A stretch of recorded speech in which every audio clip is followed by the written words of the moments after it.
प्रताप यादव भैया बहुत ही अच्छे आदमी हैं, दिल के बहुत साफ आदमी हैं और उनके साथ ये राजनीति हो गया कि उनको किसी तरीके से ये बयान तेजस्वी यादव जी ने दिलवा दिया ताकि तेजस्वी यादव जी को विरोध का सामना करना ना पड़े।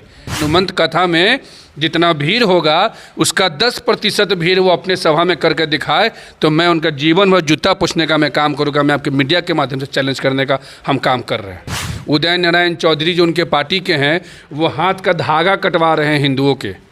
ये जो धागा है हम लोगों का रक्षा सूत्र जो है उसको कटवा रहे हैं। सबसे पहले हम अपने पूरे पार्टी की तरफ से धीरेन्द्र शास्त्री जी का, बागेश्वर धाम सरकार का, हम इस बिहार के पावन धरती पे तहे दिल से और पूरे आस्था के साथ उनका हम स्वागत करते हैं। एक भी पूरे बिहार में कोई मुस्लिम व्यक्ति का नाम बताइए जिन्होंने बागेश्वर धाम वाले बाबा का विरोध किया होगा। ये सब बात बोलने में अच्छा लगता है, प्रैक्टिकली ये सब कुछ है नहीं। आप किसी को रोक नहीं सकते। अगर आप किसी को रोक रहे हैं तो आप संविधान विरोधी व्यक्ति हैं। आपको लगता है कांग्रेस का वजूद है।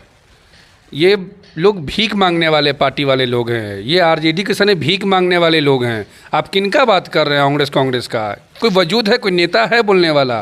कहिएगा कि संविधान को हाथ में लेके कसम खाए राजद कार्यालय के बाहर तेजस्वी यादव जी। बिहार में महागठबंधन की सरकार जब से बनी है चाचा भतीजे की, ये जो जातीय तनाव जो पैदा हुआ है, इस जातीय तनाव में कोई भी युवा वर्ग ना आए। मनोज झा जी जो बैठते हैं, इतना ज्ञान की जो बात करते हैं, क्या है उनमें हिम्मत कि वो यदुवंश यादव के बयान पे वो कोई टॉपिक पे डिस्कशन कर लें? बागेश्वर धाम सरकार के पीठाधीश्वर पंडित धीरेन्द्र कृष्ण शास्त्री का आगमन बिहार में होना है और इस पर लगातार हम लोग खबर कर रहे हैं। हर पक्ष को सुन रहे हैं, चाहे वो विरोध में हो चाहे वो समर्थन में हो, और कोशिश है कि बिहार की जितनी भी पार्टियां हैं उनका क्या स्टैंड है उनके बिहार आगमन पे, वो जानने का प्रयास हम कर रहे हैं। और इसी कड़ी में राष्ट्रीय लोक जनशक्ति पार्टी यानी कि जो पशुपति गुट का लोजपा है, उनके छात्र विंग के राष्ट्रीय अध्यक्ष आकाश जी, सबसे पहले स्वागत है। बहुत बहुत धन्यवाद आपका। बागेश्वर धाम सरकार के पीठाधीश्वर बिहार आ रहे हैं, बहुत बवाल हो रहा है। कुछ लोग कह रहे हैं, कुछ लोग क्या तेज प्रताप यादव कह रहे हैं कि घुसने नहीं देंगे, एयरपोर्ट पर घेर लेंगे। सबसे पहले हम अपने पूरे पार्टी की तरफ से धीरेन्द्र शास्त्री जी का, बागेश्वर धाम सरकार का, हम इस बिहार के पावन धरती पे तहे दिल से और पूरे आस्था के साथ उनका हम स्वागत करते हैं। और उनके आगमन को लेकर हम लोग भी लगे हैं तैयारी में।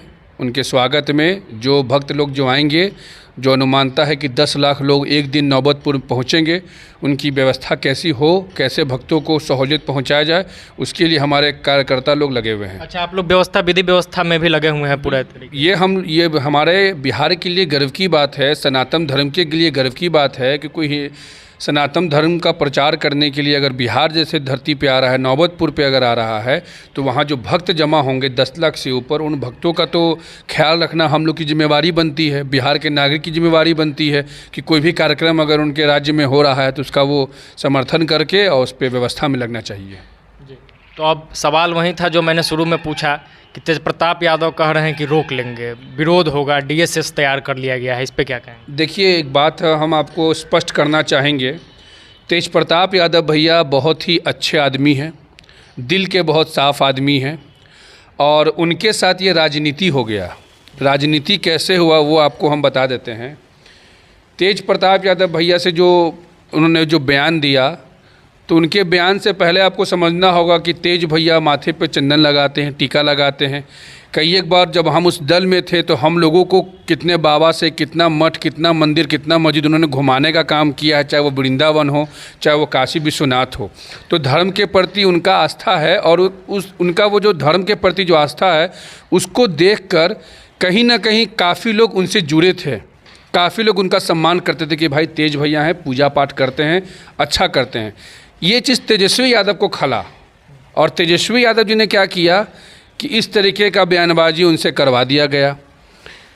तो आप ये कह रहे हैं कि तेज प्रताप यादव के साथ ही राजनीति? बिल्कुल बिल्कुल बिल्कुल। तेज प्रताप यादव भैया एक ऐसे व्यक्ति हैं कि अगर आप उनको सम्मान देंगे तो वो आपके लिए जान देने का काम करेंगे। मैं उनको जानता हूँ व्यक्तिगत रूप से, और पूजा पाठ धर्म को लेकर मेरे जैसे भी लड़का को और हमारे कई साथियों को उन्होंने कई एक मंदिर, कई एक मठ, वृंदावन से लेके काशी विश्वनाथ से लेके कई एक जगह उन्होंने हम लोगों को जाकर भगवान का दर्शन भी कराया है। तो हमें जो लगता है, ये हमारा अपना विचार है कि उनको किसी तरीके से ये बयान तेजस्वी यादव जी ने दिलवा दिया, ताकि तेजस्वी यादव जी को विरोध का सामना करना ना पड़े।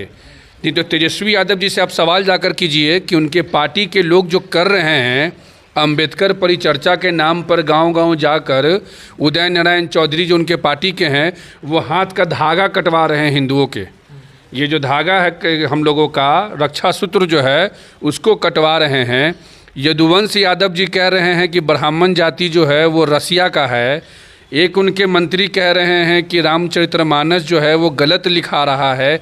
एक मंत्री उनका कह रहा है कि बागेश्वर धाम वाले जितने ब्राह्मण होते हैं, जितने पंडित लोग होते हैं, जो सुरेंद्र यादव जी सहकारिता मंत्री का जो बयान है कि वो लोग लड़कियों को और औरतों को नचवाते हैं, कपड़ा खुलवाते हैं।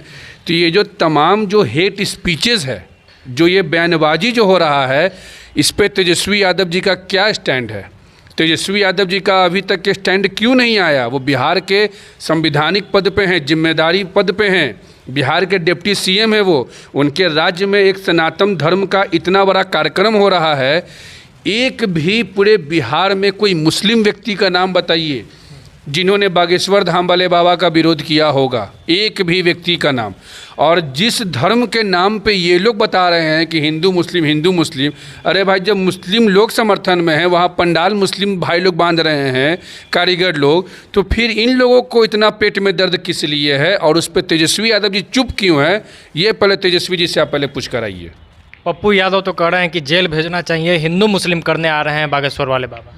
देखिए, जब इतना हिंदू मुस्लिम से इन लोगों को तकलीफ़ है, तो जब एआईएम वाले ओवैसी जी जब आते हैं और हिंदू मुसलमान की जब बात करते हैं, तो उस समय उनको जेल भेजने के लिए लोग क्यों नहीं तैयार होते हैं? जेल भेजना चाहिए जो हिंदू मुसलमान करते हैं। और इसमें हिंदू मुसलमान की कौन सी बात है? हमको एक एविडेंस बताइए ना भाई कि जो बाबा आ रहे हैं धीरेन्द्र शास्त्री जी, उनके ऊपर कोई दंगा कराने का केस मुकदमा हो, चार्जशीटेड हो, बेल पे बाहर हो, ऐसा तो कोई बात है नहीं। अरे हर क्षेत्र में क्या नेता लोग चोर नहीं होता है? नेता लोग जेल नहीं जाता है? तो जेल के आने के बाद क्या उसको लोग जिंदाबाद नहीं करता है? उसको अपना भगवान नहीं मानता है? तो हमारा जो सनातन धर्म का जो प्रचार करेगा, जो हिंदू धर्म का जो प्रचार करेगा, अगर हम उसका सम्मान कर रहे हैं, हमारे राज्य में वो आ रहा है, तो इसमें विरोध का बात ही नहीं है। इसे विरोध होना ही नहीं चाहिए। ये तो एक अनवांटेड गॉसिप है, नॉनसेंस गॉसिप है मार्केट का। नहीं तो रोकने की बात हो रही है, तो लगता है कि ये लोग रोक लेंगे। पहला चीज़ आप एक बात को समझ लीजिए कि बिहार में जो वर्तमान का जो माहौल है, जब देश के माननीय गृह मंत्री सासाराम में अपना जनसभा नहीं कर सकते हैं, सड़क पे रात के 9 बजे के बाद माँ बहनें नहीं निकल सकती है, व्यापारी व्यापार अपना कर रात में घर सुख शांति से नहीं जा पा रहा है, तो निश्चित रूप से बात है भाई कि सरकार में ये लोग बड़े लोग हैं, कुछ भी करा सकते हैं, कुछ भी कर सकते हैं। और हम चाहेंगे माननीय मुख्यमंत्री जी से कि गृह मंत्रालय उनके अंडर में है, बाबा जी की सुरक्षा में किसी तरह का चूक नहीं होना चाहिए। और जो व्यवस्था वहाँ पे हो रहा है नौबतपुर में, उस व्यवस्था में बिहार सरकार अपने तरफ से भी जितना हो सके भक्तों के लिए इंतजाम कराए। और रुकने और रखने वाली जो बात है ना, ये सब बात बोलने में अच्छा लगता है, प्रैक्टिकली ये सब कुछ है नहीं। आप किसी को रोक नहीं सकते, और आप किसी को रोक रहे हैं तो आप संविधान विरोधी व्यक्ति हैं। नौबतपुर में लगातार ये कहा जा रहा है कि दो जातियों को लड़ाने के लिए, आग सुलगाने के लिए इस तरीके का प्रयास किया जा रहा है। कांग्रेस की तरफ से ये बात कही गई है, इसमें क्या कहें? कांग्रेस पार्टी का वजूद है? आपको लगता है कांग्रेस का वजूद है? ये लोग भीख मांगने वाले पार्टी वाले लोग हैं। ये आरजेडी के सने भीख मांगने वाले लोग हैं। आप किनका बात कर रहे हैं? कांग्रेस का कोई वजूद है? कोई नेता है बोलने वाला? किस नेता का बात कीजिएगा? एक नेता ऐसा बोला कि सदस्यता चला गया, एक नेता ऐसा बोला कि सदस्यता चला गया, भारत जोड़ते जोड़ते सदन से बाहर हो गए। आप किनकी बात कर रहे हैं? कौन माने किस ग्राउंड पे वो बात कर रहे हैं कि ये बाबा आएंगे तो लड़ाई होगा? बाबा क्या पहली बार मतलब बागेश्वर धाम से निकल कर जनसभा यहाँ करने आ रहे हैं? यहाँ पे हनुमान का कथा करने आ रहे हैं? और हमको आप एक ऐसा कथा का नाम बता दीजिए धीरेन्द्र शास्त्री जी का, जिस कथा में उनके ऊपर दंगा करवाने का आरोप लगा हो, हिंदू मुसलमान करवाने का आरोप लगा हो। और हम कह रहे हैं कि जब आप कह रहे हैं कि उनकी कथा से मुसलमानों को तकलीफ़ होगा, तो अरे भाई जब मुसलमान भाई वहाँ पे सेवा भाव से लगे हैं, मुसलमान भाई को दिक्कत ही नहीं हो रहा है, और दिक्कत इन लोगों को हो रहा है। और जब मुसलमान भाई को जब दिक्कत होता है तो ये लोग के मुंह में दही जम जाता है शहाबुद्दीन साहब का जब कोविड में मौत हुआ था दिल्ली में, तो ये राजद के लोग कहाँ थे जो मुसलमान हितैषी बन रहे हैं? क्या तेजस्वी यादव जी ने संघर्ष किया कि शहाबुद्दीन का शरीर सीवान के धरती पे आए? बताइए तो ज़रा हमको, आप बताइए, क्या उन्होंने संघर्ष किया तेजस्वी यादव जी ने कि हाँ मोहम्मद शहाबुद्दीन जी सांसद रहे हैं, उनके पार्टी को वजूद में लाने से लेकर पार्टी को स्थापित करने तक में अपना संघर्ष किए हैं? क्या तेजस्वी यादव जी उनके पार्थिव शरीर को बिहार लाने के लिए क्या केंद्र सरकार को या राज्य सरकार को चिट्ठी लिखे थे कि हाँ शहाबुद्दीन साहब के डेड बॉडी को सिवान लाया जाए? मुसलमानों की जहाँ तक कि लोग बात करते हैं, जाति की बात करते, यादव का हत्या हो रहा है, दलितों का हत्या हो रहा है, मुसलमान भाइयों का हत्या हो रहा है, उस पर ये लोग कभी सुने हैं कुछ करने के लिए कि ये लोग क्या इन लोग का स्टैंड रहा है? बागेश्वर धाम वाले बाबा पे तेजस्वी यादव जी अपने सारे मंत्रियों से हिंदू समाज को गाली दिलवा रहे हैं। हिंदू होकर हिंदू को गाली दिलवाना ये तेजस्वी यादव जी की फितरत है। अगर हमारे कोई भी मुसलमान भाई ये बात आगे आके बोलेंगे कि हमको बागेश्वर धाम से टेंशन है, हमको विरोध है, तो उस बात पे डिबेट होने का मुद्दा है। लेकिन यहाँ तो कोई मुद्दा ही नहीं है भाई। यहाँ पे आप रक्षा सूत्र कटवा रहे हैं क्षेत्र में जाके, यहाँ आप रामचरित्र मानस को गाली दे रहे हैं, यहाँ आप कह रहे हैं कि बाबा लोग नचवाता है लड़कियों को। इससे बेहद शर्मनाक और क्या होगा हमारे धर्म के लिए कि हमारे धर्म में, धर्म के नाम पे ये लोग किस तरीके का मार्केट में असामाजिक तरीके का बात फैला रहे हैं। लेकिन ये लोग तो कह रहे हैं कि भाजपा ही आग लगा रही है, भाजपा के जो सहयोगी है वहीं आग लगा रहे हैं। कहिएगा कि संविधान को हाथ में लेके कसम खाए राजद कार्यालय के बाहर तेजस्वी यादव जी, संविधान को लेकर हाथ में कसम खाए और पूछे कि बागेश्वर धाम बाबा का जब कार्यक्रम लगा नौबतपुर में, तो उस कार्यक्रम का विरोध सबसे पहले किसने कराया? क्या उस कार्यक्रम में ऐसा था कि मुसलमान के विरोध में यहाँ पे जमघट लगाइए? क्या किसी मुसलमान नेता ने बोला कि नहीं इनके कार्यक्रम से दिक्कत है? क्या उनके ऊपर किसी भी तरीके का आज तक अभी तक दंगा भड़काने का कोई केस मुकदमा है? क्या वो जेल खट कर आए हैं? अगर वो गलत भविष्य में करेंगे सज़ा होगा, कानून बना है। लेकिन आप सिर्फ कार्यक्रम को लेकर इस तरीके का मार्केट में एक माहौल बनाना हिंदू मुसलमान का, ये कहीं ना कहीं बिहार के हित में नहीं है। आखिर में आपके पार्टी के जो राष्ट्रीय अध्यक्ष हैं और प्रदेश अध्यक्ष हैं उस दिन मौजूद रहेंगे? कार्यक्रम के दौरान मौजूदगी रहेगी उनकी? देखिए, ये जो कार्यक्रम हो रहा है बागेश्वर धाम सरकार का, ये कार्यक्रम हम लोग पूजा पाठ और अध्यात्म को मानने वाले लोग हैं, धर्म को मानने वाले लोग हैं।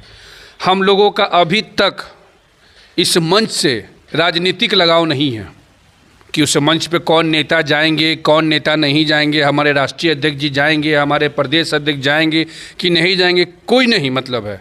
हम लोगों का इस मंच से बस एक ही लालच है, एक ही उद्देश्य है कि आज के समय में सनातन धर्म का प्रचार प्रसार सकारात्मक तरीक़ा से हो।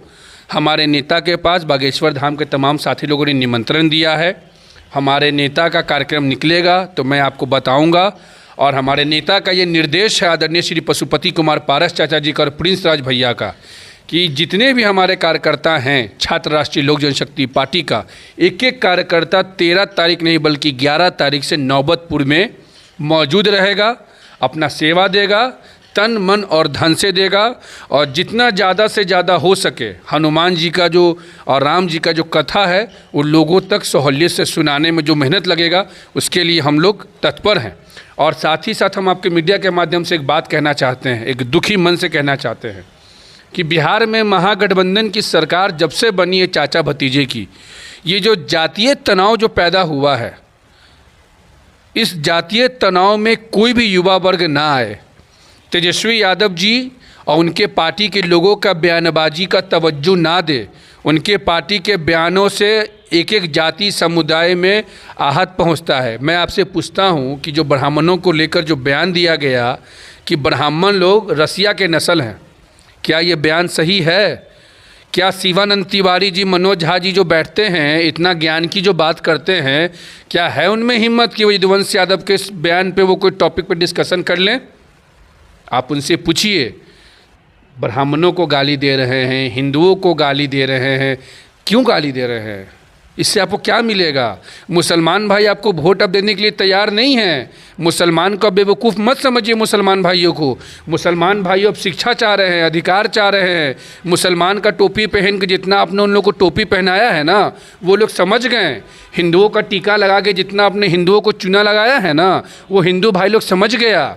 और है हिम्मत, जितना नेता का आपने नाम लिया है ना, जिन लोगों का भी नाम लिया है आपने, उनको एक चैलेंज है हमारा, जाकर आप कहिएगा खुले मन से, हमको केस और मुकदमा से डर वर नहीं लगता है। हमारे ऊपर महाकाल का हाथ है, आदरणीय पशुपति पारस चाचा जी का और कार्यकर्ताओं का प्यार आशीर्वाद है। चैलेंज कर दीजिएगा कि नौबतपुर में 3 दिन जनसभा होगा, कथा होगा, हनुमंत कथा होगा।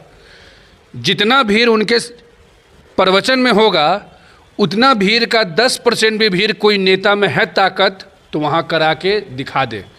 अगर कोई नेता वहाँ नौबतपुर जाकर और अपना जनसभा करे पार्टी का और बोले कि मैं एक ऐसा जनसभा बुला रहा हूँ जहाँ ब्राह्मणों को मैं कहूँगा कि रसिया का है, मैं एक ऐसा जनसभा बुला रहा हूँ जहाँ मैं बाबा का पर्दाफाश करूँगा, मैं एक ऐसा जनसभा करा रहा हूँ जहाँ मैं हिंदुओं का रक्षा सूत्र काटूँगा, ये बयान दिलवाकर कोई नेता को बोलिए वहाँ जनसभा कराए।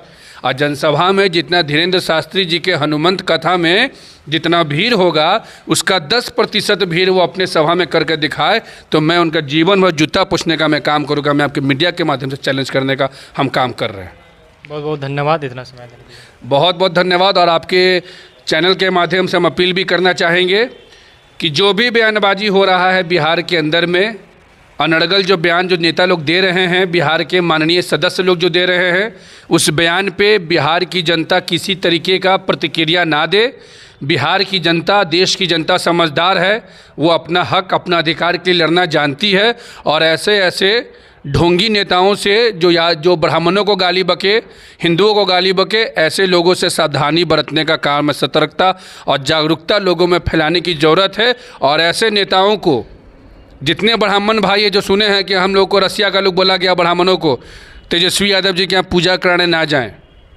ये हमारा होगा। अगर थोड़ा बहुत भी ब्राह्मण समाज में स्वाभिमान बचा हुआ हो, जिनका इतना बड़ा बयान आरजेडी का पूर्व विधायक दे रहे हो, उनके यहाँ पूजा पाठ करवाने से बचें, इज्जत बचाएं।